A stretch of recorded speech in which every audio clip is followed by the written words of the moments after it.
All right, good evening, everyone. It is 7 o'clock on the nose. Welcome, everyone, to City Council. For September, we will observe our moment of silent reflection as we always do, and then we will stand for the pledge.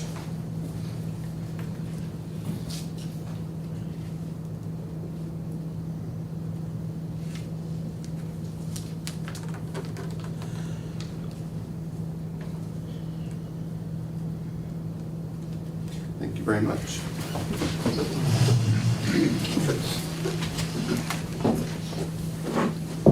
I pledge allegiance to the flag of the United States of America and to the republic for which it stands, one nation, under God, indivisible, with liberty and justice for all.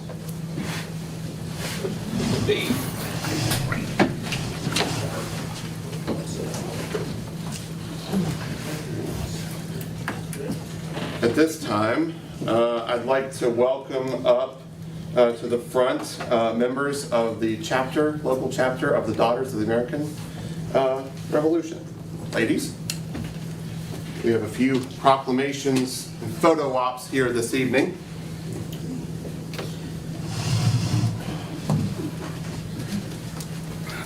Looks like a nice flag. Rough looking group, Mr. Mayor. Yeah.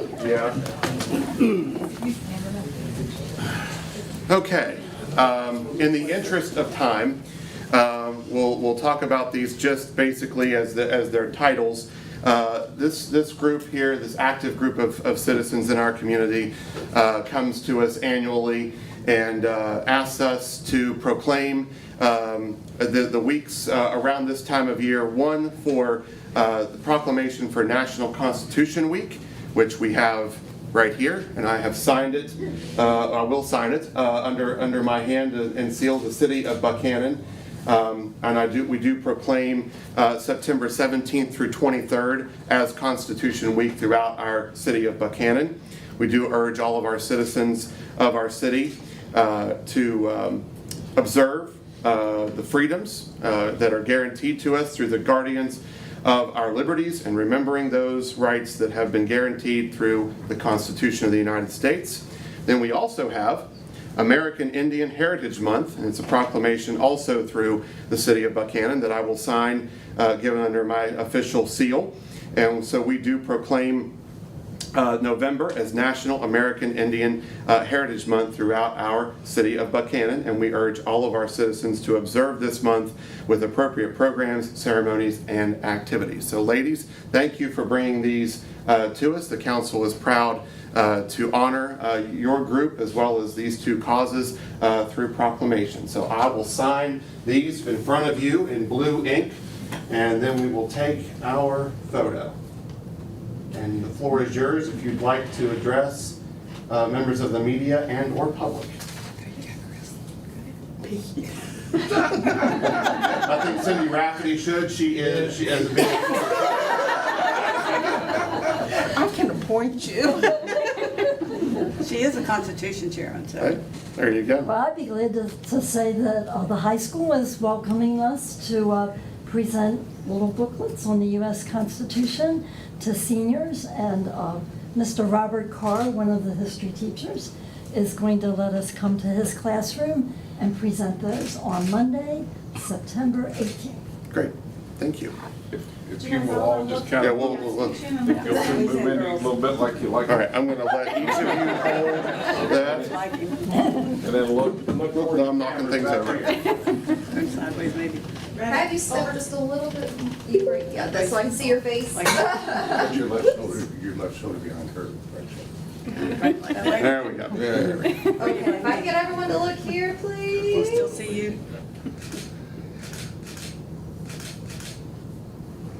Excellent. Yep, wait for, Steve, yep. thank you. Now if I can get everyone to stay up there so I can get all your names, please. All right. Okay, just tell me your name. Hang on, Mark. You're very welcome. Linda Kendra, H-I-N-T-E-R. Okay. Dawn Mugridge, M-U-G-R-I-D-G-E. Randy Sanders. Chris Mundy, M-U-N-D-Y. I'm saying. Everybody stay for a Cindy second. Rafferty, it's okay. R-A-F-F-E-T-Y. Cindy is C-I. People spell I's now. Thank you. Jeannie Hawkins. Jeannie is J-E-A-N-I. Okay. Mary Walton. Okay, thank you. We need another picture? Yeah, here we go. And got it. Thank you all. All right. Thank you. Thank you. Thanks, Robbie. Thank you, ladies. Thanks, ladies.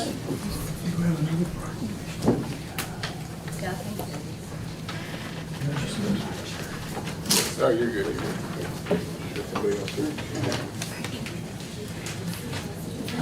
Gentlemen, would you like to join me up here? If you smile this time. All right, Ed Smith. Ed was holding that one in his pocket, wasn't Yeah, he? it was. You want me up there? So now it is the council's honor through the American Legion here, local chapter in Buckhannon, to proclaim this as Patriot Week.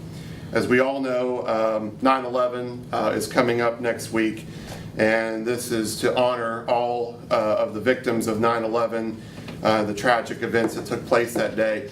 Very quick, small anecdote on my part.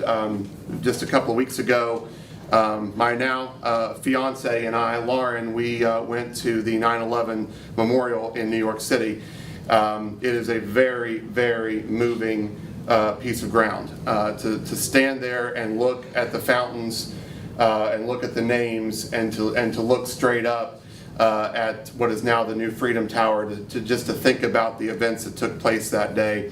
It's a very somber part of New York City. New York is a very loud city, if any of you have been there, and that is not a very loud place in New York City.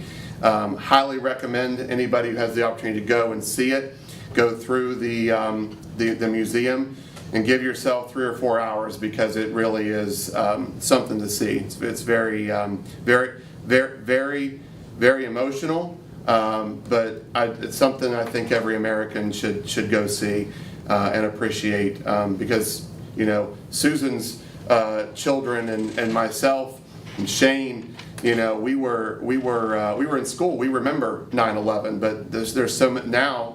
If you're in high school, you were born, and some even college, you were born after 9/11. So that's hard to believe. But anyway, this is. This proclamation, Patriot Week, serving of our veterans, is to honor those victims of 9/11. So gentlemen, thank you for your service, as always, to the country. Thank you for what you do for our community. And Ed, I will let you hold this after I sign it. Give it and take it away.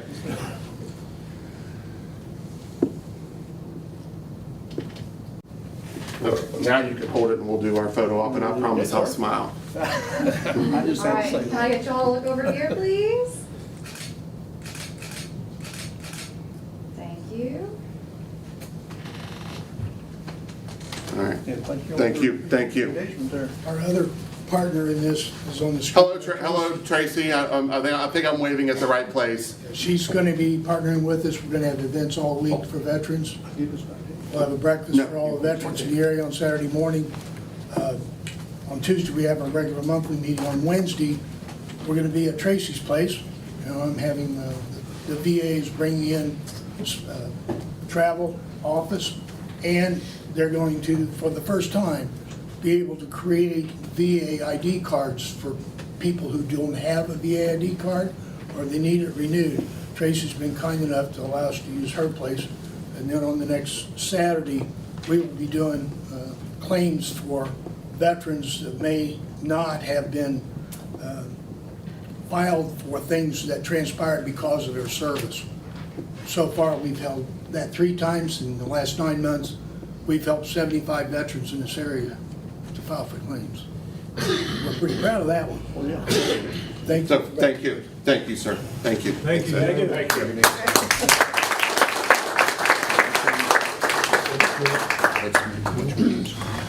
The text action for 7.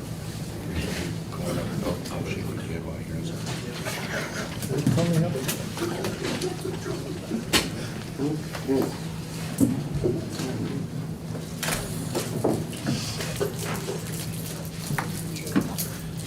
right, we'll keep going with our program this evening, and we'd like to welcome at this time the president of the West Virginia Strawberry Festival Association, Shane Jenkins, to the podium to give us some updates about the upcoming 2024 festival. Shane, welcome. Thank you, and it's good to be here in front of you all again. I appreciate you giving me the opportunity to come talk to you today. I feel like I was kind of set up. I know the Legion folks left, but I don't know how I can really follow those two groups up. So whoever put the agenda together, thanks for that. You're welcome. Just want to start out by saying congratulations to City Recorder Sanders and the City of Buckhannon on the extremely successful promotion and production of Walmsby. It was really refreshing and eye-opening for us to see another large event planned here and produced that really didn't have anything to do with any of us. So it was kind of interesting to see the different opportunities that we have that we just don't really think of because we kind of usually do things the same. So congratulations again. So thanks for having me back, and thanks for giving me the opportunity again to come talk to you today. I just wanted to share some updates, kind of where we're at right now and where we've been since the last time I've seen you, which I think has been at least 6 months ago. So usually come about twice a year.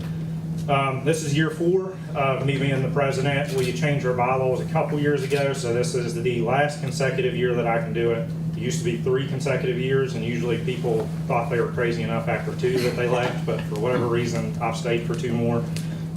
So somebody told me there's like a prize involved. It's kind of like a Cracker Jack box. I think you get something at the end, so I'm hopeful for that. So as I remind you every time here, I'm kind of the face of the festival to you all, but there's 25 other people who put in a ton of hard work and effort to producing the events and making them as great as they are. So just a reminder about that. Since the beginning of my tenure as president, it's been a tradition at the first meeting of each year to get around the room and we share our favorite festival memory, and that's kind of our why, like why we do what we do for the festival and why we put so much time and effort into what we do. So I see you all have a packed agenda. I was going to ask you to share yours, but if you want to share those with me personally sometime, we'll skip that just for time's sake. But just go ahead and think of it in your mind what your favorite memory might be. For myself, I think of a bunch of different stuff, but there's a couple that stand out. The first one to me is riding through, I was so young I can barely remember, but it was loud enough, I think is why I remember it from the time. Riding through the Fireman's Parade with my grandpa and my uncle, and that's a memory that's always stuck with me. Of course, with who I am with the festival, who I am with the fire department, it obviously had a huge impact on me and still does today. So that's kind of part of my why and why I do it. So for 3 years, I've gotten up here and told you about a plethora of improvements and big things that we've been doing, kind of like a rebuild, if you will, for the festival.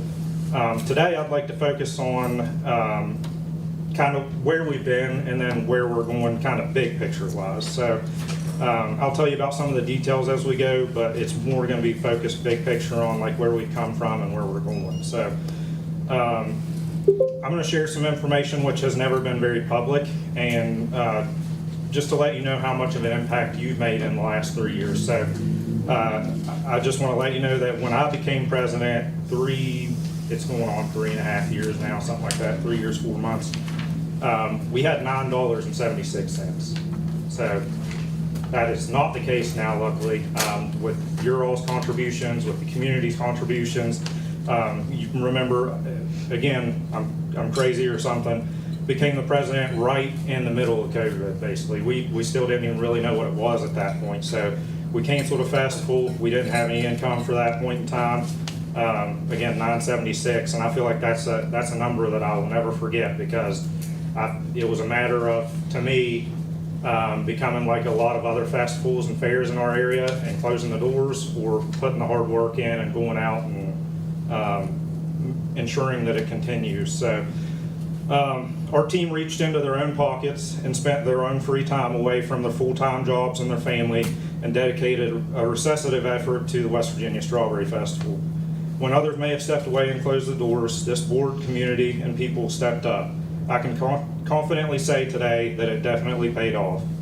Over the past 3 years, we've made great strides, some of which may not be extremely evident to the public eye, so let me tell you about a couple of those. We built stages from scratch. Literally, we had a drive shaft and like the tongue of a trailer and nothing else. We went and purchased everything else, kind of made a little partnership with Lowe's, and we built stages. And if you all have had the opportunity to see those, and especially those be set up, there's like wings on them that fold out. Like there's some serious engineering that our board members did to make that happen. So that was really impressive. They were able to do that. We had members out there when it was dark, and again, that's another place I have to thank you all. We used part of the street department's garage area there to be able to work on those, so that they were out of the weather, and so that our board members could do it after dark. So thanks again for that. And as a result of that investment, we can now reappropriate some money that we would have had to rent stages for and paid for all that production and setup to our actual events. So that's another place that we're able to improve our events in the future. Another place that is not so visible if you weren't actually a part of kind of being there and putting it together, and the mayor himself was actually a part of building all these things that we built and had his hands dirty just right there with everybody else. So we built floats with the exception of the past 2 years. If you've ridden on any of those floats in the past 10 years, I just want to say that I'm sorry. If you stood on them or climbed up on them or anything, like they were wobbly, there was weak spots in them, it was terrible. So obviously it was a safety issue. That was something that we had to address.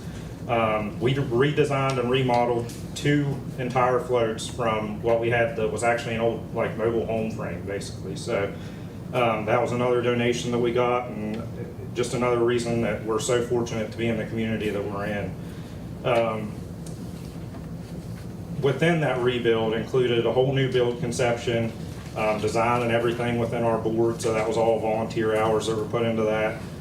We replaced carpet, decor, tires, drivetrain parts, literally everything.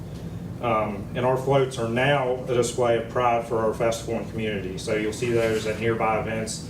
We plan to go to, I think, Buckwheat, and then obviously coming up soon is Forest Festival, and I'm sure you'll see them there too. So we're really proud of those, and we're really proud of all these big things that we've been able to do over the years. And then, of course, on top of that, just event quality. And I think you've kind of seen small changes here and there, and some things that we've done, just invested a little more money into things. But with that being said, I'm getting to the good stuff now, so just trust me on this. We are excited. We have the Mardi Gras theme for this year. So obviously there's going to be a lot of different cool stuff involved. That theme is like a green, purple, and gold. So we've already started to incorporate that into some things. Starting to get some marketing and promotional material out there. We ran an ad on our social media during a state fair right in that area. I think we ended up reaching, it was actually 2 different ads, a static one and a video. And between the both of those, I think we had like over 20,000 reach on those. So we're really happy about that. That's definitely our exact market, so hopefully we pull some people for that. We're also excited because above all else, we have increased and created new relationships, including local strawberry growers. We were really proud to be able to invite those local strawberry growers to actually sell their plants on the street last year, and we were really happy that they were able to join us. I think one of them sold out, and the other one, I know he had to go back home, I'm thinking maybe like Ripley area, maybe something like that. He had to go back home to get more plants, so he definitely sold more than he thought he would. We partnered with First Choice Services and Help for West Virginia, which, if you don't know, that's 2 organizations that help to combat addiction in West Virginia. The West Virginia Department of Agriculture, obviously, and then we started to grow our partnership with the West Virginia Grown Program through them. We are really close partners.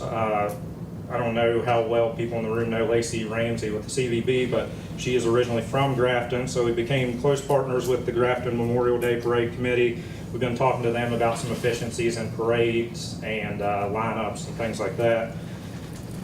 Obviously, with West Virginia Wesleyan College, we're always proud to partner with them, the Upshur County Development Authority, who is actually home to our new headquarters and office. Countless businesses, and of course, you all, the council, staff, and departments of the city of Buckhannon, who continue to be one of our biggest supporters. And obviously, out of all those, I think we could all agree that the fire department's probably up among the best there. So, along with the increased partnership and relations, we have increased our total production budget by 75%, 75% higher than it was last year.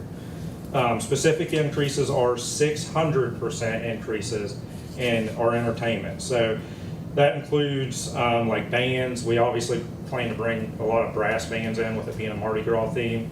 That includes like street entertainment, grounds entertainment, stuff like that. So you'll see a couple different things there. And then the huge one that actually has not been made public yet, this is the first time that we've kind of announced this in public, is we do plan to have a musical headliner this year. And along with that comes a pretty big stage production and just bigger investments there altogether. So with that being said, we also plan to make a more than 25% increase in our Grand Feature Parade alone, and a combined 60% increase in each of our other parades.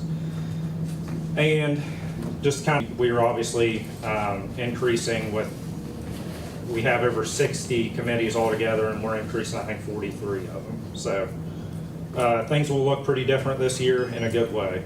Altogether, we have invested about $80,000 more this year from where we were at last year. So to close out, I just want to tell you, think back to the beginning of when I was up here. I asked you to think about your favorite festival memory. I'm no mind reader, but I bet that if you had to think about it, you didn't have to think about it long before you had a flood of memories come to mind. In fact, it may have been difficult for you to pick just one. I find it interesting and encouraging when we share memories as a board. In 4 years of presidency and probably 50 plus answers, I've never heard the same answer twice. I also find it interesting the range of complexity that some share. Some share memories as simple as something like having a funnel cake with family, and some share memories as complex as, I remember that someone was mowing their grass, and I remember the way that that smelled, and I remember that I could smell corn dogs, and that I could hear sirens and things like that. And that's just why this is all so special to us, because we have those memories, and our goal is to create those for other people. So as I close out, I'll leave you with the same challenge that I present to our board and myself every year. Whose memory will you create for the 82nd West Virginia Strawberry Festival? And with that being said, I want to tell you about a couple events that we have coming up.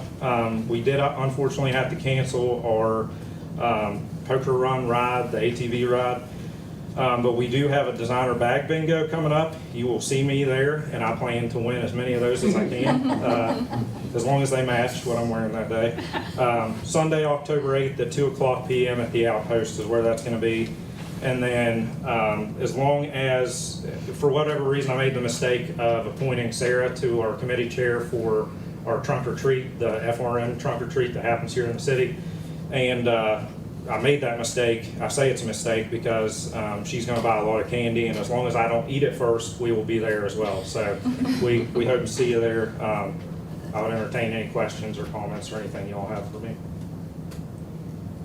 Any questions or comments for Shane? Thank you for what you do, Shane. Yeah. Thank you. You assisted us quite a bit with Walmsby as well. You know, provided some staging for us, floats in the parade and so forth. I knew you guys were there, you know, to help with everything and anything that we needed along the way. So Lisa Lively and a few other folks, you know, around here that have, Andy Jenkins that helped with. We appreciate it. We appreciate the partnership, and we Yeah. wish you well this season and all seasons ahead. Same to you. We're happy to do it. Yeah. Thank you. I want to thank you, Shane, too. Years ago, back in 93 or 4, I was on the board, and I know exactly what you go through. And volunteers is the hardest thing to come up with any organization. And I want to thank you myself. So you've done a really good job. Thank you. You're exactly right. I've gotten lucky is all I can say. Yeah. We have a good group. People want to volunteer, where do they go? Probably the easiest thing would be to either call our number, which you can Google or find online. 472-9036. Yep.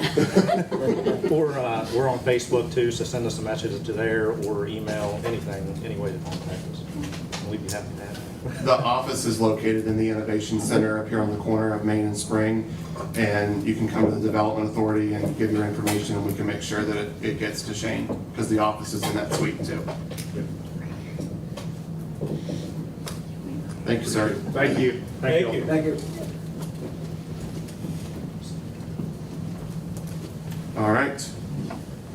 Shane, are you going to get in trouble for not talking about your what should be your most important festival memory from this past year? Well, that was one of them. So for Shane, Shane came to me very, very early and said, "I have a plan, and I need your help." And so Shane, we took Shane to the roof and his now fiance to the roof as the fireworks were going off at the end of Saturday night over downtown, and Shane and Sarah became engaged that night at Shane's favorite event. So and Sarah was like, "Why am I on the roof?" But so congratulations to you two, and that's it's very fitting for the president of the festival during that time. So. Thank you. Congratulations to you too. Well, thank you. Now, take her to Dairy Queen. The running joke is that Sarah's lived here for many years and Shane would never take her to Dairy Queen, but she has been now this summer, so.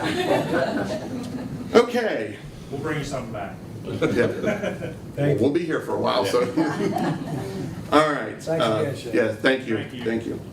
All right, up next, we have our representation from West Virginia Wesleyan Student Senate to bring us greetings on campus news. Hello, Meredith. How are you? I'm good. How are you? Good. Want to tell us a little bit about yourself and where you come from and what's going on at Wesleyan? All right. So my name's Meredith Cottrell. I am a freshman, and I am actually a double major in philosophy and public service. So what I plan to do with that is to go to law school and to become an attorney. I'm from Elizabeth, West Virginia. It's in Wirt County. It's a very small town. Tigers, right? Yes. Okay. Yes. I've been newly appointed by Sadie Nichols to the Student Senate Alumni and Community Relations position. And I'm also a service scholar, and I do my service at the animal shelter. So that's always interesting and fun to do. And thank you for allowing me to speak to you guys. So first, I wanted to go through some reporting of the beginning of the school year. So we Wesleyan students arrived on August 19th, and we have the largest student class since 2017. So we have over 370 new students from 26 states, 14 countries, and 44 out of 55 counties in West Virginia are represented. 60% are athletes, and 45 creative artists, and 26 service scholars. We have the largest number of West Virginia and West Virginia Promise Scholars in 4 years. We have the largest number of international students in over 20 years. And our most popular majors is all business majors, nursing, exercise science, biology, and education. We did our best to embrace the students from Alderson and Broadus University. So 30 total students from A&B transferred to our college in grades sophomore through senior. 17 are nursing students and 14 are living on campus. So with our athletics right now, we want to remind you that all of our athletic events are open and free to the community. So you can visit our website and see all the upcoming football games, volleyball games, all athletics that's going on right now. So with our clinical mental health, we have started accepting applications to the clinical mental health counseling program, which will begin in the spring. Master's degree is completed online with some cohort residencies as well.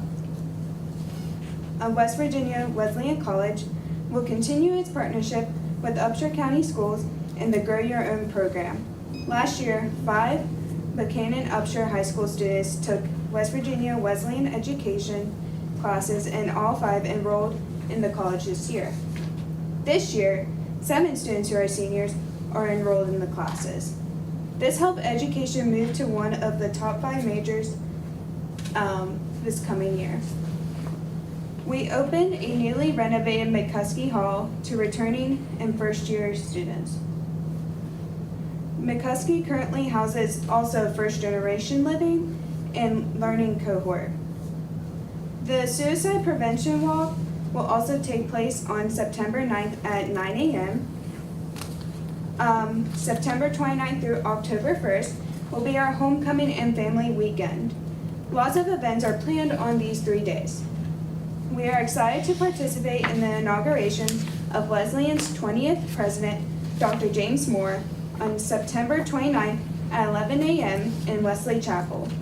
You're invited to attend.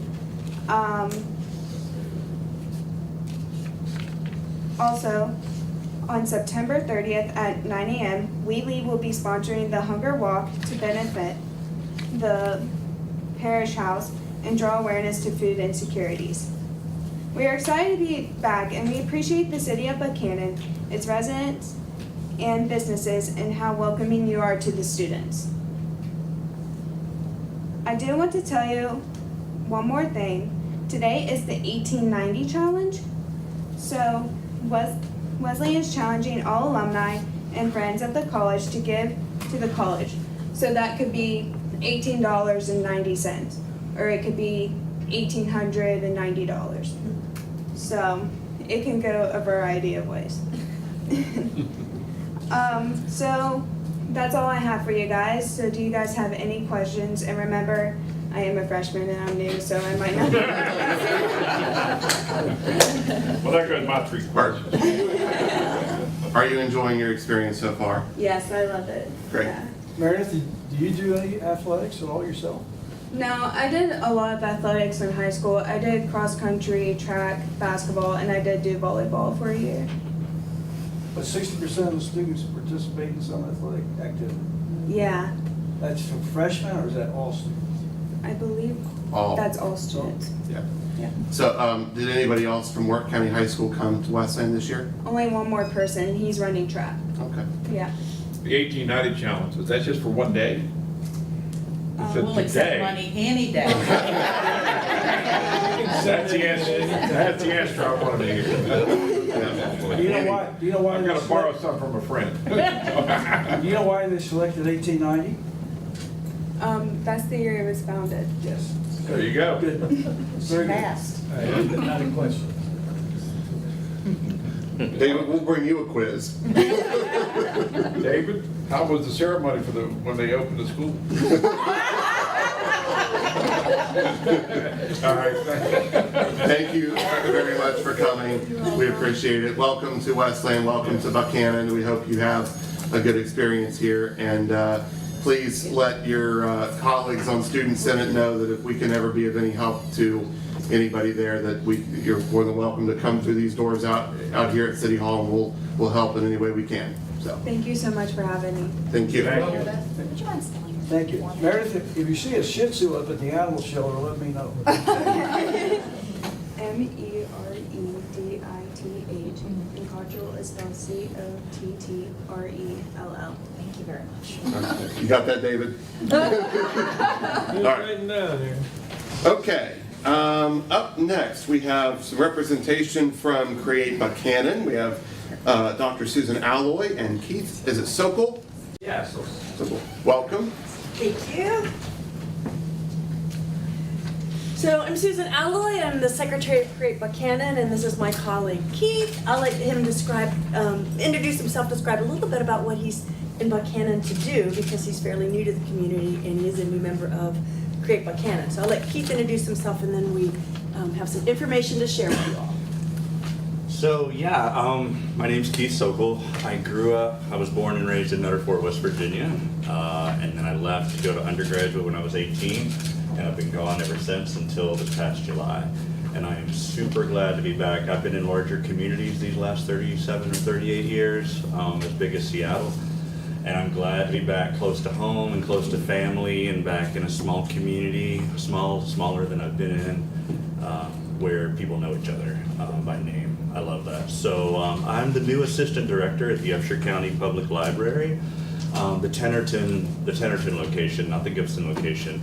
And I'm becoming as involved as I can with the city of Buckhannon and in Upshur County because, well, we're the library and we represent Upshur County and we're here for everybody. So I became acquainted with Create Buckhannon online, and then I knew that there was a connection there. I'm kind of a squeaky wheel that way, and I'm not very shy. So that's where I met Susan and CJ and the rest of the Create Buckhannon group. And I'll let Susan tell you what our deal is here.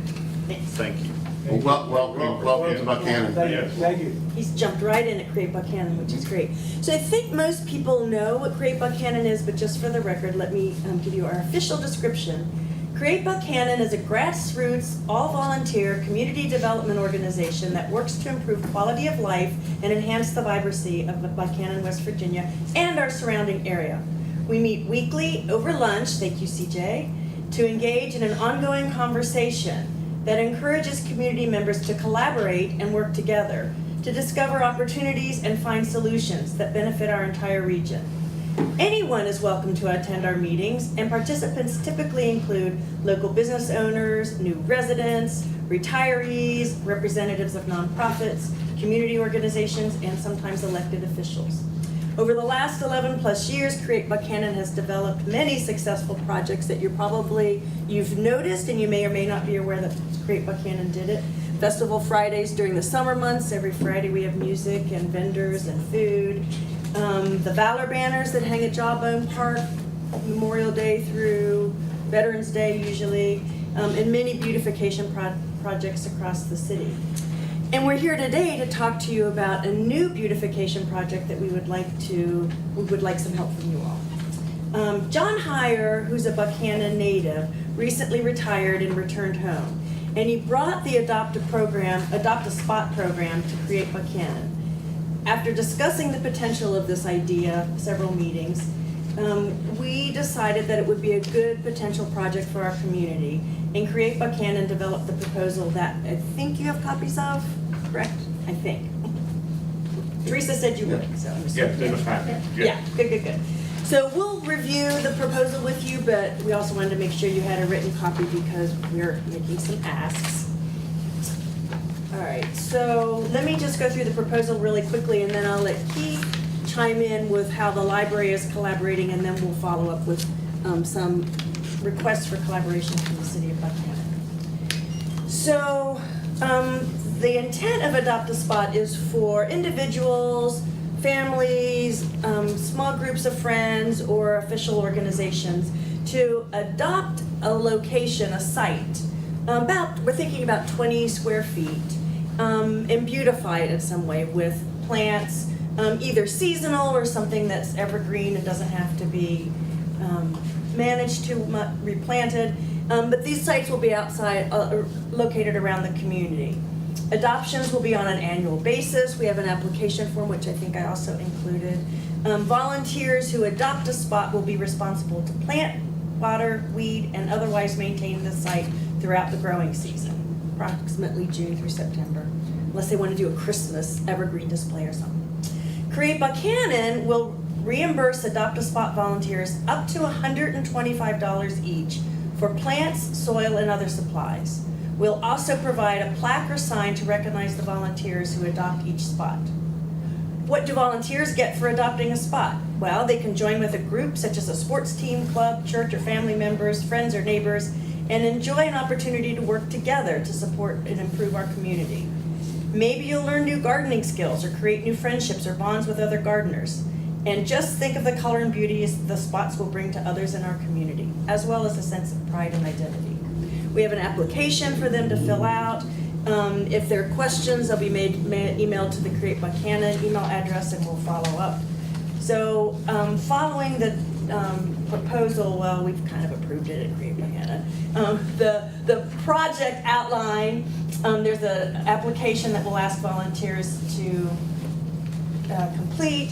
with their name of the organization or group if it's appropriate, the contact name of the individual who we can maintain relationships with, their email address, phone number, and then we have a space for them to write how they want the recognition sign to read, if it's an individual's name or a group or whatever. And then they list their 3 top choices for a site. And then our Create Buckhannon members will review these applications and assign sites on first come, first served, unless there's some kind of emotional attachment that's rationale for us. And then we also added an adopt a spot waiver, which is a release of liability to be completed by each volunteer, just for us to have on file. And it just really states that they're volunteers, they're not paid by the city or Create Buckhannon, that we're not liable if they, cut themselves gardening or something, that they're responsible for their own safety, and that neither they nor their any other family members can hold the city or Create Buckhannon liable. And you might be wondering why we included the city in this, and I'll tell you that in just a minute after Keith speaks. Do you want to tell them about the library collaboration? Yeah, it's kind of just in its nebulous phase right now, but the library, we have 2 service scholars at the library right now from Wesleyan, and one is working on a seed library. And for those of you who don't know what a seed library is, they're in various communities around the United States, but they're literally a library of seeds. Like in a card catalog. Like in a, yeah, we're gonna use one of our old card catalogs for some of you who know what those are.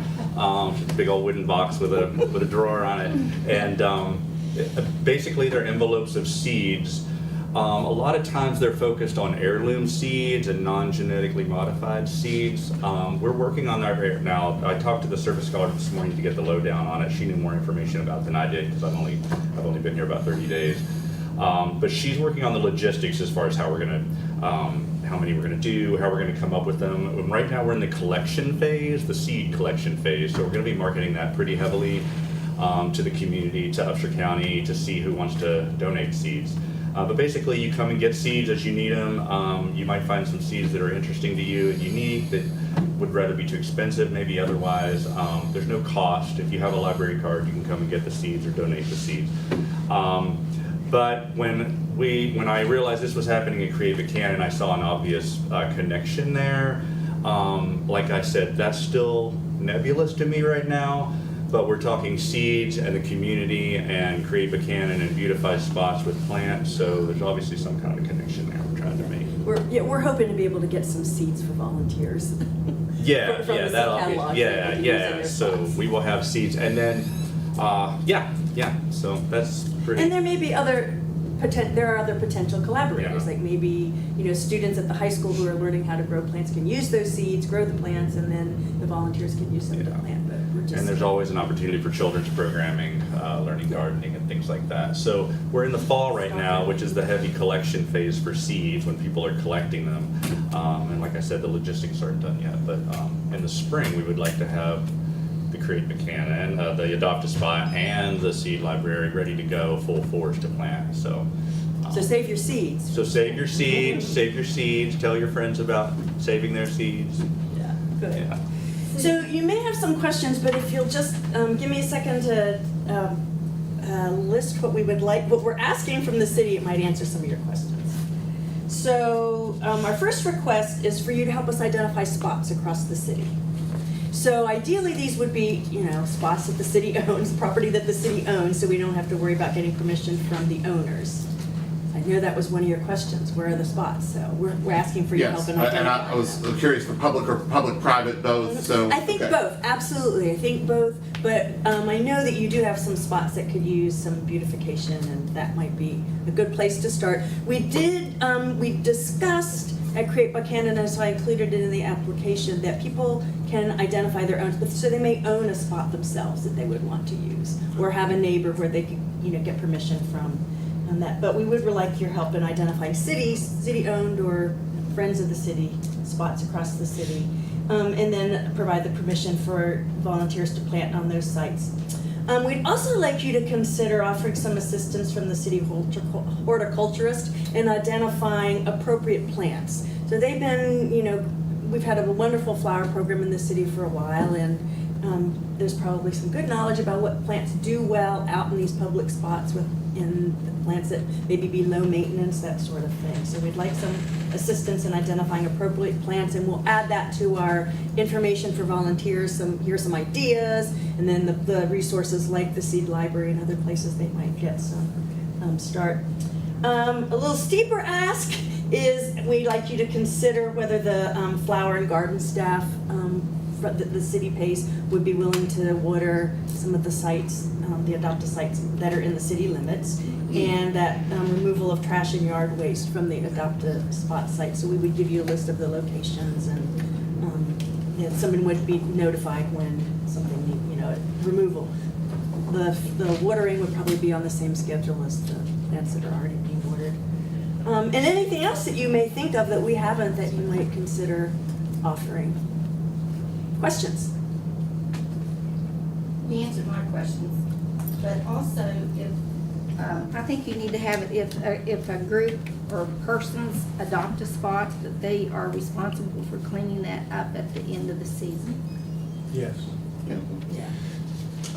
Dr. Aller, do you have an idea of how many you'd like to start out with? Is it going to depend kind of on demand? Well, I think we'd like to identify plenty of spots, but they may not all be filled the first year. Create Buckhannon is going to adopt a couple of spots kind of as demonstrations. Okay. So we may do ours this fall. What I was just thinking about, I wondered if the council would be agreeable to, is we have a Parks and Recreation Board meeting coming up in the middle of this month. We also have Consolidated Public Works Board coming at the end of this month. I would like to maybe work with Dixie, our horticulturalist, and maybe and have maybe a proposal to the Consolidated Public Works Board as the spots that we could consider. And then it would come then to the next city council meeting for official adoption from the city council to designate those spots as adoptable. That would be fabulous, yeah. Does that sound reasonable to everyone? Yes. Good. Any other questions? One thought, in addition to Dixie Green, you might think about reaching out to the Fred Brooks Garden Club and maybe collaborating with those guys, because they have some ongoing Yeah, I messaged efforts them on too. Facebook and haven't heard back, but yes, we definitely, and I was intentional about doing that before tonight because we didn't want them to hear about it without knowing that we would love to collaborate with them. They have representation with our Parks and Rec Board as well, so we can circle them in too with, That's great. yeah. Yeah, thanks. Questions? Oh, great. Nope, thank you. Thank you. Thank you. Thank you both. Okay. All right, would anyone else wish to address council this evening who hasn't possibly signed in or is not on the agenda?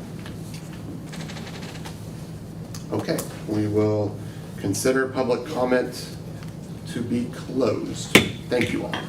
Okay, let's go to our department reports, and we will begin with Chief Kimball. We traded. I have some guests that are here, and when we're done, we're going to go uptown and look around. So, Gonna do what?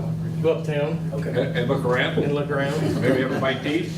Maybe, if that's all right. It's starting to look a little hungry back here. Council, Mayor, good to see you all this evening.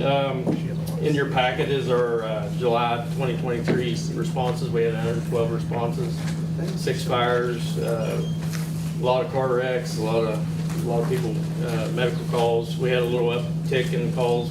Walmsby was involved with that, but we were expecting that. A little training facility update, was out yesterday with Jerry Arnold.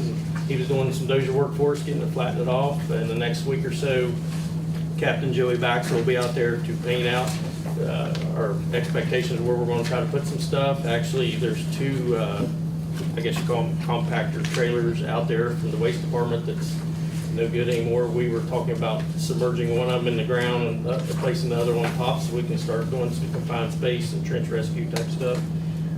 The house inside the old waste garage is completed. Yesterday, the 3-person crew and a couple of the volunteers went out and did some hose advancement and some rapid intervention training. So we're moving on that. We have 4 service scholars at the college or from the college this year. So in the past, we did individual operations with them where they did some like data retrieval and stuff for us. We're going to work with them to do some group effort out there, painting the inside of the facility, getting it cleaned up real good, just for our fire conference coming in January. I'm giving Teresa, the water board will be meeting with the public service districts in the county coming up.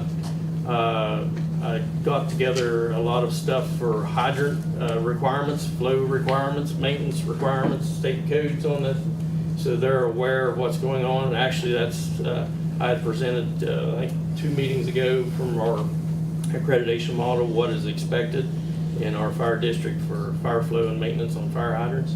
So that meeting will be 3 weeks from tonight on the 28th. Yes. It is open to the public, but we do this twice a year. We meet with our public service districts. So, and I'll present that material again to the public service districts, because there is, if any of the outlying water systems are planning, that are in our fire district are planning like developments or anything, we need to be aware of it so we can calculate the fire flow needed for that area and how many hydrants and locations. That is part of the requirement of our accreditation model. So all of the PSDs, just for council's knowledge, touch our fire district in some way. yes. So almost complete with our apparatus service. The ladder truck actually, it was out the shop. It needs a couple of lights, cab lights. It was out of service, but we brought it back in without a couple of cab lights. We can operate it without cab lights. The lights are supposed to be here tomorrow, but we know how shipping is nowadays. So also, and Chief Gregory's not here. Chief Gregory and I spoke. There was a fire incident over on the corner here last week. A business owner came back to a bathroom that was completely burnt, and some people had gained access to a unsecured door. So as we move into the colder weather, I would like to tell property owners and business owners to make sure your buildings are secure, your garages are secure, because there's a lot of individuals walking around, gaining access to buildings. So that could have been a catastrophe over here on Main Street again. So we don't want that. So especially some of the businesses on Main Street, if you have some exterior doors that are unsecure, make sure we get those locked up. So we're keeping an eye on that. Coming up, I've been working with a company. It's called One Test, which provides blood work for presumptive cancer for firefighters. It does 30 different cancers. And what happens is the state presented this law, but if, say, I get cancer, I have to go back over the history and prove where I possibly got it, where I got exposed to something that caused me cancer. So with that being said, this One Test, it creates a baseline. If we get it done now and you're cancer-free and you get it done annually, and you have cancer next year, you only have to retrieve 1 year of data of what calls you were on to prove that you were exposed to carcinogens of some sort. So it just makes it a lot easier on the person, the individual, if that does come about, and it gives you a baseline, and hopefully it gives you a clean slate. That is going to be available for both our career and volunteers, anybody that wants it. It's not that expensive. We're going to try to work with, I'm going to approach the Wesleyan Nursing Program to draw the blood, to give them some experience and get blood work done. I've already spoke to our medical director, and she's all on board. She's just reviewing the test to make sure it covers everything that we're looking for. What's the name of the test? One Test. One Test? One Test, yep, that's the name of it. So it's about $155 per person is what it comes out to. So That's a lot less than a PET scan. yes. So there's like 3 tests out there. They also have an ultrasound going around. I've reviewed that. It's more expensive. It's less invasive. You don't have to have a needle stuck in you. But it just, to me, it didn't seem to be as aggressive in the testing process as the blood work would be.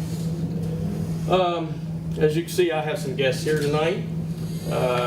If all of you remember back in October of 2021, we almost had a catastrophe with one of our members at a fire. And that led to learning that we were failing in mental wellness. And so I took it upon myself to approach other chiefs, and this is a big concern across the state. There's no help for first responders in the state of West Virginia. Not locally, not regionally, not statewide. So we expect our members, every fire department, every EMS, every police department go out on these type calls that over the past 5 years have totally changed the concept of what we respond to. So that being said, when that incident happened, I learned personally that we had zero to help an individual. And so Captain Davis on the volunteer side and I started researching and talking to cities that had a mental wellness program in place. So that led us to Battalion 1 Consultants. They're a group of people that not only consult on mental wellness, but they do the accreditation process, because mental wellness programs are part of the accreditation process to have one in place.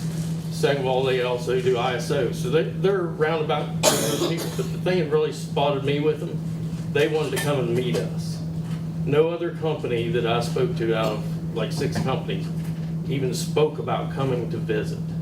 They wanted to get to know our individuals and organizations, whether it's the police department, fire department, or EMS, and they're here tonight. So tomorrow at 8 a.m. at the Public Safety Complex, we're going to start building a foundation to create a regional, along with Elkins Fire Department, Weston Fire Department, Buckhannon PD. We're going to be creating a regional wellness program for our first responders. So I'd like to introduce Paul Wynn, and he can come up here and tell a little story and introduce his group. All right, thank you, Chief. Appreciate that. Mr. Mayor, City Council, thank you for having us here. Part of my team, sorry I'm losing my voice, so I'm going to do the best I can. Part of my team here, Andrew Ruiz. Andrew is from Jacksonville, Florida. We flew him up as well as a career firefighter in this realm that we're talking about today with the mental wellness. Andrew's been instrumental in assisting us to build these written programs for organizations. All right, so it's a very key point we have to bring out. In the back is C.J. Dickinson. He's from Northeast Pennsylvania, another career firefighter. We bring him in here as well as part of our team. One thing that we did learn from our position as a consulting group and experienced firefighters, both in volunteers and career departments, was that we were lacking tools. We can write programs, we can put things to paper, but if we don't have the right tools in order to take care of our folks, our first responders, we struggle. So lucky enough, I was able to come across at another fire chiefs convention, Jennifer Anderson from First Responder Coaching. She is one of the effective tools that puts both the program and the tools together in order to help our members out. In the short time sitting here tonight, I've heard a lot about community from all different groups and agencies, and you address them personally. You know them.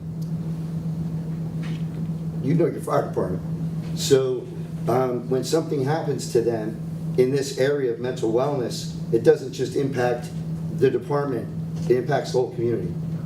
So, yes, we said after our first meeting, we said, we want to come. We want to come here. We want to get to know your community. We want to see your community.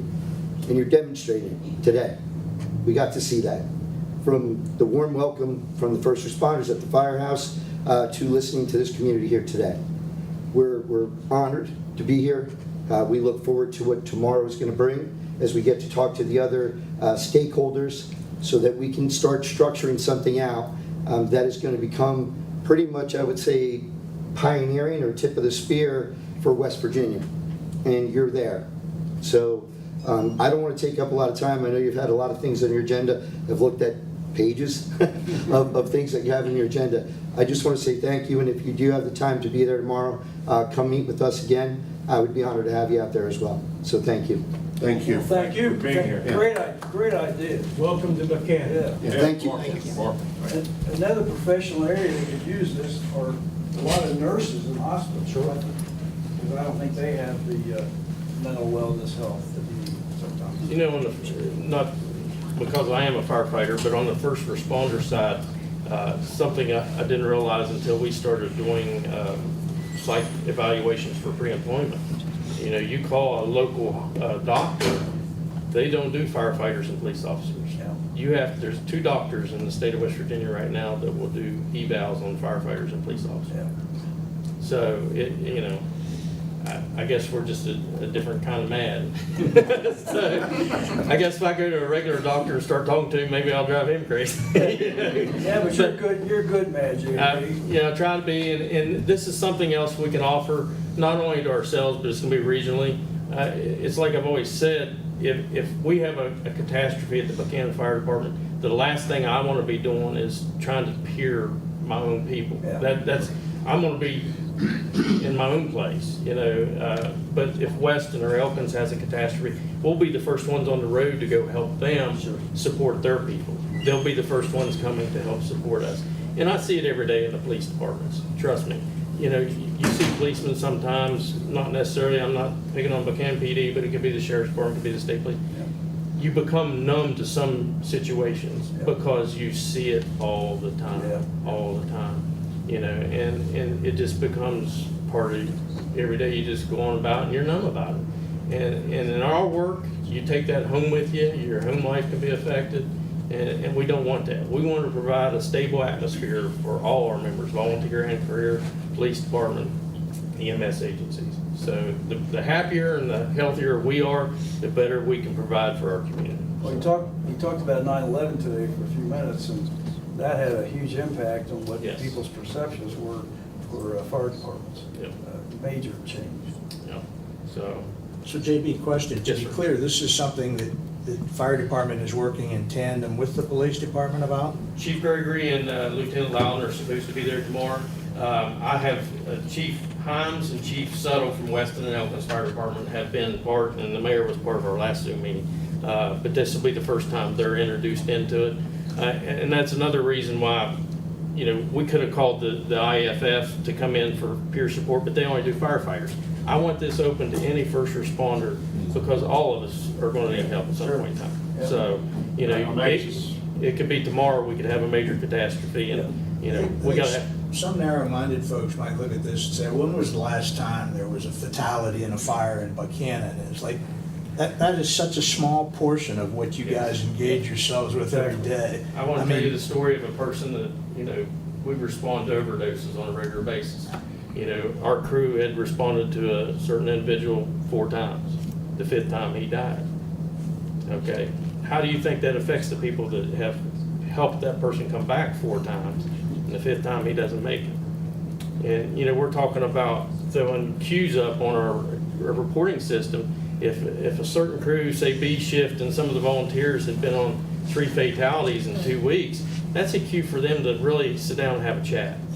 And something else I've always said, we expect our organization, our firefighters, to go out here and tend to somebody's worst day. It could be somebody dies in a car wreck, it could be a bad fire, and then they come back and either they go home with nobody to talk to, or they're still on shift for the next call, and they're not mentally stable at that point. You're right on, JB, what you're doing. Well, and Keep good work. the other side of it is although our call volume is less frequent in a small town, when you respond to people and you've known a long time, that changes things. To your point, sir, this is a pretty tight-knit community. Most people that live here have lived here a long time, back many generations. The same names on the backs of the jerseys at the football game tomorrow night are going to be the same names that are on the headstones at the cemetery. And that's not to be morbid, it's just that this area has a legacy of people staying a long time. And the gentleman he mentions from the Main Street fire is one of my best friends. So I know, I've spent a lot of time with him, and we've gone on a lot of road trips together since that's happened, about just to get out into the woods and get away from the pagers and the sirens, because that event still plays every day in his mind. And he's had another event since then that was pretty severe at a residence. So it's catching up in a small community that where these calls are becoming more and more severe because, you know, what did Joey tell me? The number of fires across the country is going down, but the number of fire fatalities is going up. So just to speak on the close-knitness of our communities and the first responder family, one of our firefighters was on duty one day and there was a wreck in Lewis County, which we run mutual aid with Lewis County on those wrecks. The fireman coming from Lewis County knew, he got on scene and saw who was in the wreck, and it was the fireman that was on our shifts, grandpa and grandma. And he was trying to call him to tell him. That's how close-knit the regional aspect of Elkins, Buckhannon, and Weston are right now. Well, I'm glad we're doing this with Elkins and Weston because, as we all know, when something happens here, they're over here. Sure. And when something happens in either place, we're there with them. So thank you for doing this. We support it. We're 100% behind it, and I'll be there in the morning. Any questions? I've got one question. On your report, particularly your July report, okay, I don't know that I've ever seen that number so high with false alarms and false calls. There were 10 of those in July alone, yeah. And to date for the year, we've had 34. Yeah. What happens when somebody does a false alarm? Is there cooperation with the prosecutor's office? Or? So like 1090 Street, the over here, if lightning strikes, it sets the fire alarm off. If the power goes off, okay. So if you have a power outage, the fire alarms go off at different businesses. So it's not always somebody saying there's a fire at such and such a place and there isn't a now, fire. see, the other morning we were down on Barber Street at a commercial building for a fire alarm. We got there and actually the furnace was catching on fire. So you got to take them all serious. Yes. Not all of these suggest nefarious conduct on part of people. No. I mean, I know you occasionally get those, but and when that happens, I guess there would be coordination. Yes. And probably the smarter the buildings get, sometimes that's what tricks them. Yeah. I went off, was it last summer?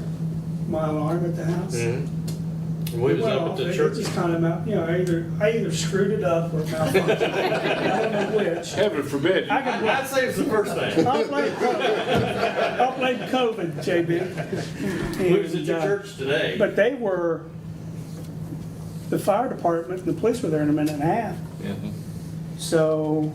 Yeah, we take fire alarms. I felt really foolish, but it's fully it's not geared, fully nefarious. packed. I mean, I'll give you an example. Probably 10 years ago, we were in a manor over here. Fire alarm, somebody burnt the beans, and when the elevator door opened up, the smoke hit us. Thank God we were prepared because it was a fire. And you go over there so many times you think it's going to be nothing.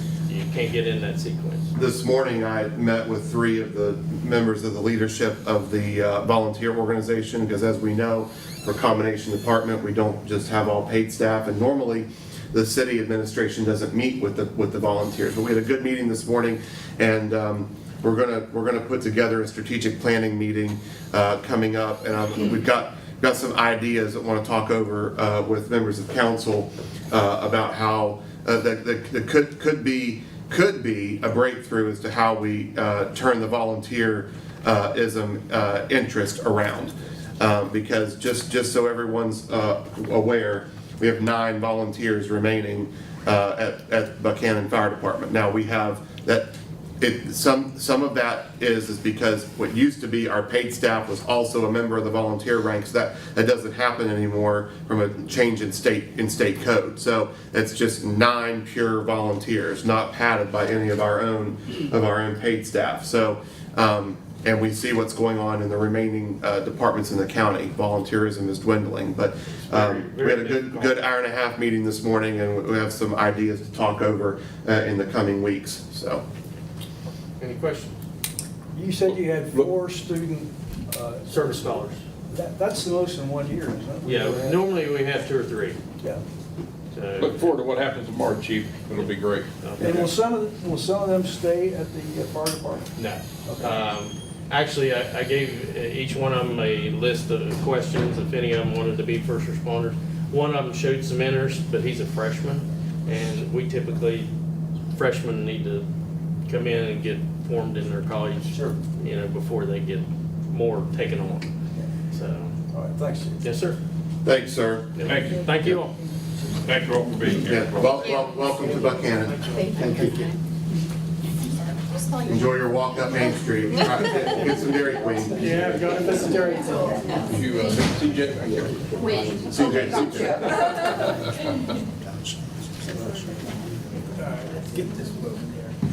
All right, let's roll back up here to our Public Works Director, Mr. Jerry Arnold. Good evening, sir. I've got a partial report, but I can tell you there's nothing new. Okay.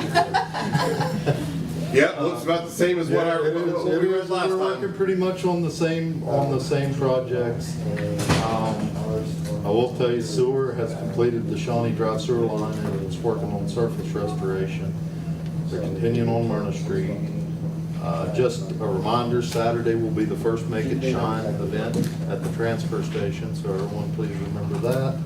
Again, 7:30 until 3:30. And engineering, I'm just going to hit the ARPA projects Jay's got on here. I should make him report because he's still in his office. But he's still back in his office, so we could have had him report on this. The sewer collection system on North Locust Street, construction activities are almost complete.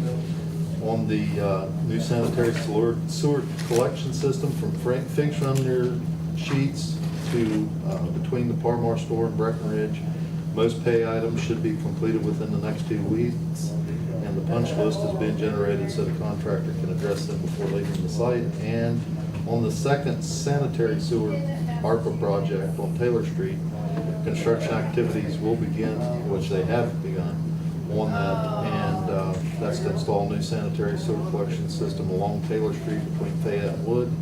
And the contractor hopes to have the work completed before December 31st of 2023, weather permitting. That's all I have, Mayor, unless there are questions for me. Do we still have the comparative garage on the radar screen? It is. I've still, to answer the question, I've let that, I've neglected to take that up. There's an issue with combined utilities there, and I have to get that power. There's still power. That garage is still energized with both power and gas. So again, I have to arrange with the other property owner to get that shut down. And again, I've neglected that. That's on me. We will be, I talked to Andrew and Brad, we will be beginning our next wave of street sign installation. We've determined that we'll start on the southwestern corner of town. That would be basically everything behind Go-Mart and Papa John's out that way, and then we'll progress over the hill toward the city park and then go down into those neighborhoods as we reach Main Street to the north. So we'll be getting that soon. Thank you, sir. Thank you. Yeah. Thanks, It was worth the wait, wasn't it, Jerry? All right, up next is Ann Barrel to bring us some good news about the money. I'll try to make this as quick as possible. You've got your packet that has the balances in there for August. I can go over those real quick. General fund money market, $663,000, and the CD at $86,000. Historic landmarks remains the same at $3,000. Stalker East Center capital campaign is at $443,000 with a $12,000 pledge. Coal tax $38,000. Municipal stabilization $918,000. Flood control $78,000. Consolidated Public Works Board $145,000 for money market and checking, and the cemetery CDs $235,000. Sales tax $1,155,000. American Rescue Plan account is $1,647,000. And then the general fund August revenues was $407,000, and the expenses were $515,000. This is a meeting I usually try to report what's going on with the Colonial Arts Center. The manager's been working on several upcoming activities. We have a slight delay with the telescopic seating, but it will be installed before the grand opening, before these events will happen. There was a delay, like everywhere else in the world, with some delivery of material, actually, fabric. September, she's collaborated, Stockard asked her to help with an activity for the Children's Festival. The Stockard Youth Center's Children's Festival is going to be held Saturday, September the 16th from 10 a.m. to 2 p.m. October, several items going on. Buckhannon activities will include a 5K run, and the Salem Sister characters are going to be available for pictures for any youth that want to do that. Zombie walk and a zombie crawl. There's also collaboration on advertising for the Stockard's Haunted House and the Buckhannon Police Department Trunk or Treat activities.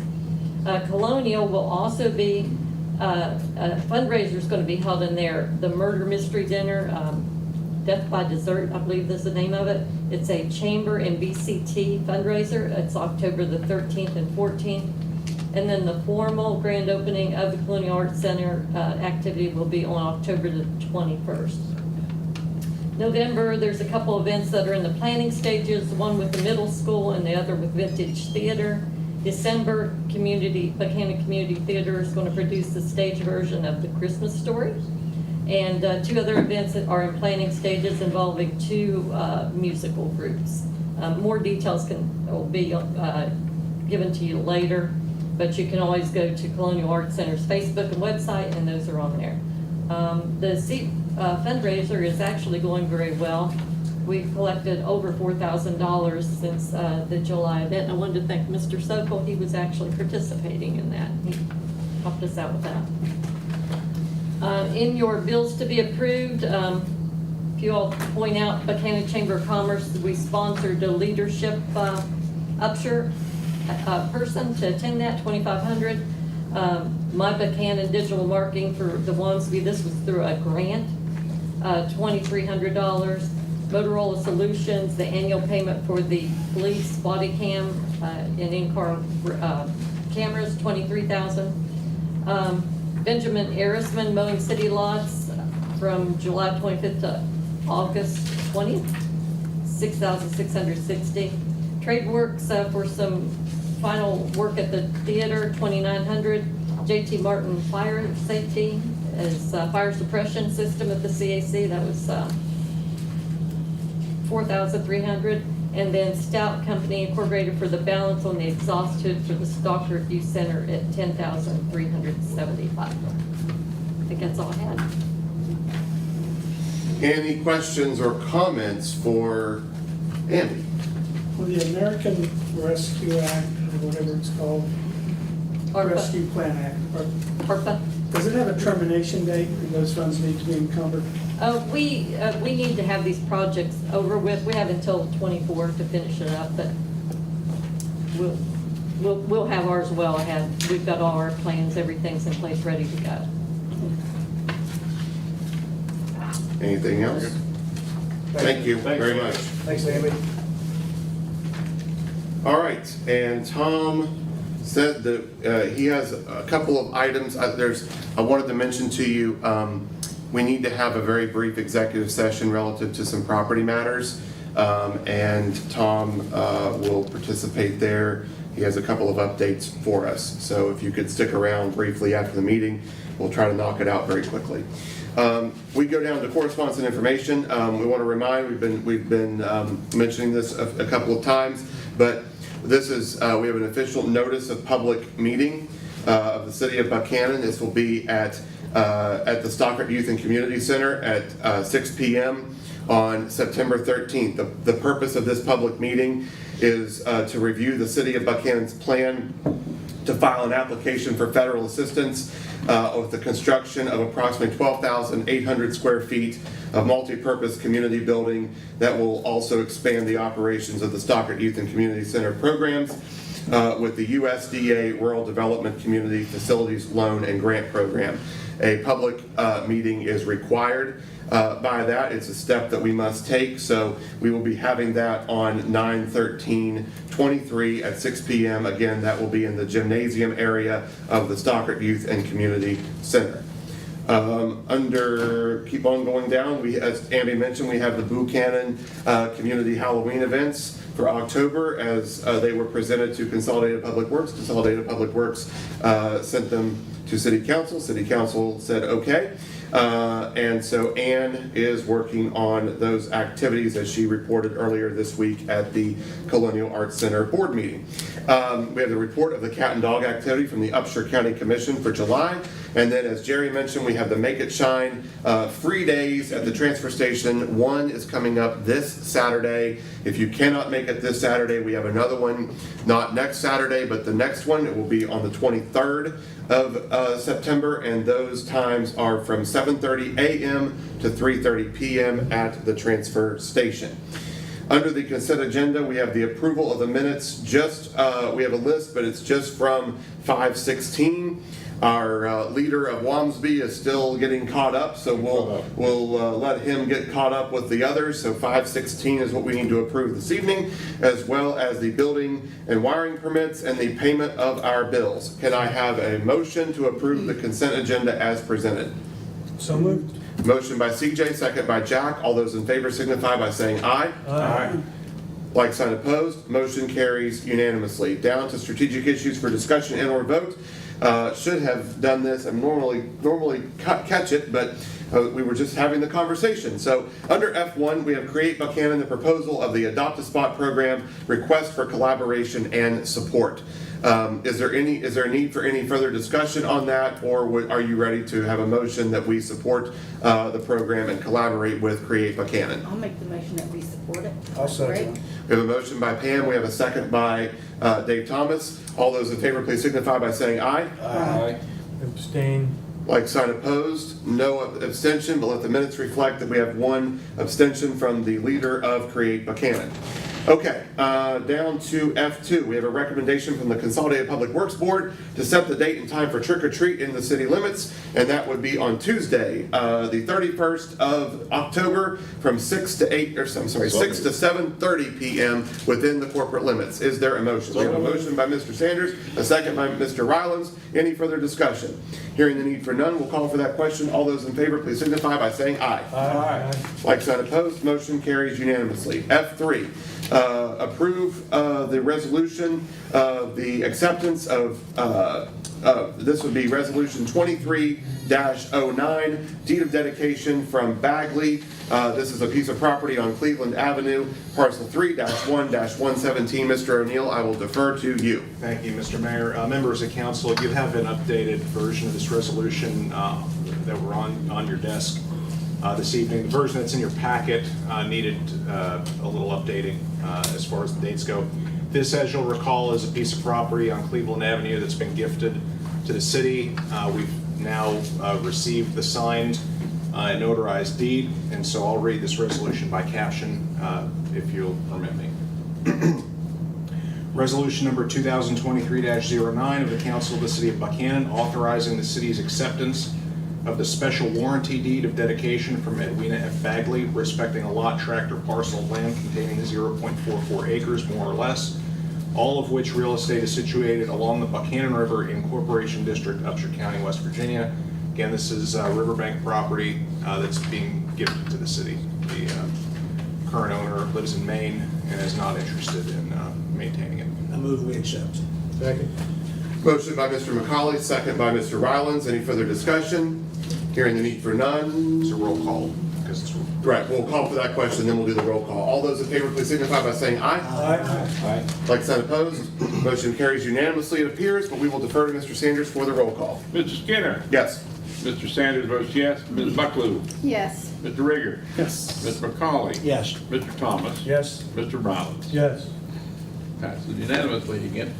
Thank you, sir. So if you'll leave the executed one on Teresa's desk, I'll have that recorded from the courthouse tomorrow with the deed. Okay, Thank you. F4. This is just for public knowledge, just consumption.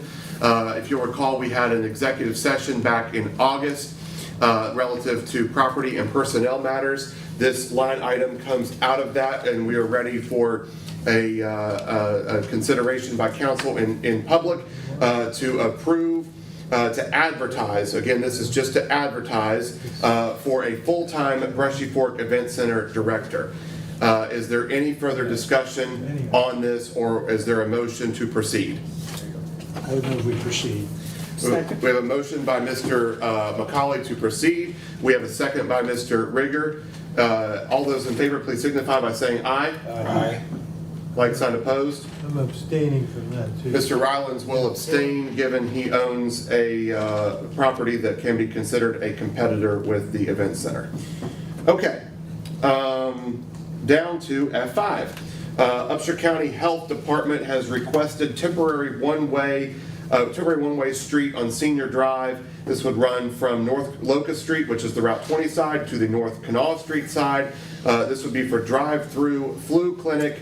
This would be on the 13th from 9 a.m. to 1 p.m. and then again on the 3rd of October from 1 p.m. to 5 p.m. We have done this, we've granted this in the past. Is there a motion to grant this again? So, second. We have a motion by Mr. Thomas, a second by Mrs. Bucklew. All those in favor, please signify by saying aye. Aye. Like sign opposed, motion carries unanimously. F6, we need to appoint a member of City Council to the Upshur County Senior Citizens Opportunity Board for the fiscal year 23-24. Mr. Jack Rigger has so graciously agreed to serve on that board, and so I would entertain a motion that from the council that we approve Mr. Rigger to serve on that board. So moved. They were ready to do that. I want to get you on there, Jack. Yeah, we need you on there, Jack. I think we basically have a motion by about 5 people on the council.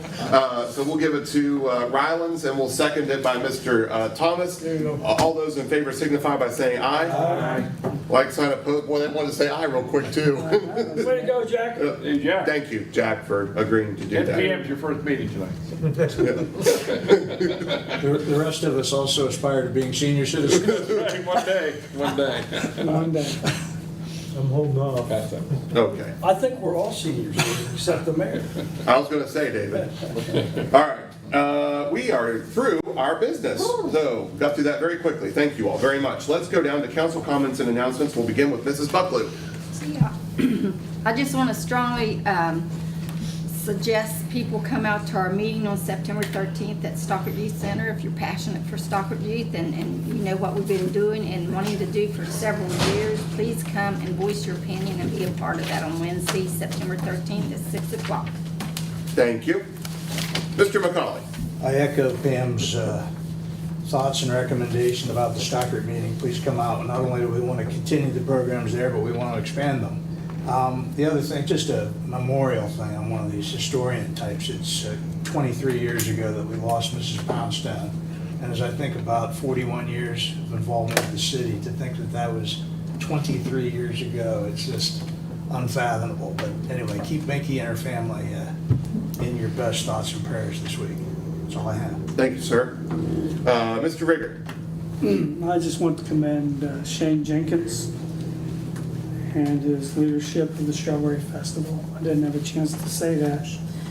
And I think the mental health program that JB is wanting to initiate here in Buckhannon and the surrounding areas, I think the genesis of this is well laid out. And I think it's a good thing for our community and surrounding areas. Support fully. Thank you, sir. Mr. Thomas. The last council meeting I was here, I announced that I had my 10th grandchild, Casey, and the boy's name is Wyatt John. And I found out 3 days later that my youngest daughter, Callie's going to have another baby. So I'm going to have 11 grandchildren. So I've told some people that, but not everybody. I also mentioned last council meeting when our city attorney was commenting about the river trail and things. I still get phone calls about all the feral cats that are there. I love animals, and I feel bad for the cats. And I feel bad for the people that like the river walk, that want to see Mother Nature and don't get to see it fully. So I do think at some point in time, we need to really buckle down and either say, you can drop off cats there or you can't. And if you can't go feed them, period. We need to do something to put some bite in an ordinance that's going to give the opportunity for people to enjoy the river trip. And I like cats. In fact, I got a cat in my neighborhood that thinks adopting me in the process. And I actually gets to know you. yeah, I know. Yeah. I took it to the vet 2 weeks ago and had it checked out for blood work and vaccination and all that kind of stuff. But animals are fantastic, but you got to do with them the right thing. So that's it. Thanks, David. CJ? Susan and Keith outlined a new project for Create Buckhannon, Adopt a Spot. It was brought to us by John Heyer, who family used to own the Stardust here in town, but his career was in Cleveland, and he came to one meeting and told us that. We talked about it for about 4 or 5 weeks, and it's easier, you know, start doing something, you're gonna learn a lot better than just talking about it. So we look forward to having little bursts of Keller, or, you know, even just changing something that, like the 2 spots in the Development Authority parking lot, you know, that could use some greenery. So we're excited to get started. We'll learn by doing it and try to make a little more colorful than we already are. Sounds good. Thank you. Good idea. Great idea. Mr. Sanders? Well, we're closing in on wrapping up a great summer. A lot of great activities. We mentioned them several times, but with the West Virginia Strawberry Festival, the Barbecue Bash, my last pageant I produced here in Buckhannon for the USA organization, and Walmsby. 4th of July was fantastic. So this town really came alive. I want to thank everyone who really made the town shine. All of the employees and all of the citizens who made sure their lawns were perfect and everything looked great. So it was a great time. I'm also excited now about the, this Adopt a Spot program. I'm also thankful that Chief Kimball's taking the lead in working for the mental health and wellness of our first responders. So still some great days ahead for us in Buckhannon. So congratulations, everyone. Absolutely. Thank you, sir. Last week, Tammy and I once again represented Upshur County with a few others from here at the West Virginia Chamber of Commerce's annual business summit. Over 1,200 business leaders were there. It's always good to be in the mix with folks, influential people from around the state, and make sure that they know where we are. And the good news is everyone does know where we are. We've made a lot of we made a lot of strides, made a lot of right decisions, we made a lot of headway and progress over the years, and all thanks to our city employees who have improved our community from an aesthetic standpoint, the business owners who live here, and the residents who keep up their properties, and it all works together to create the quality of place that we have. So always good to hear the positive comments from folks around West Virginia who continue to say that Buckhannon is the place to be. So, all right. With that, remember executive session real quick. But at 8:32, I entertain a motion that we adjourn our regular meeting. So, thank you all very much. Have a great week.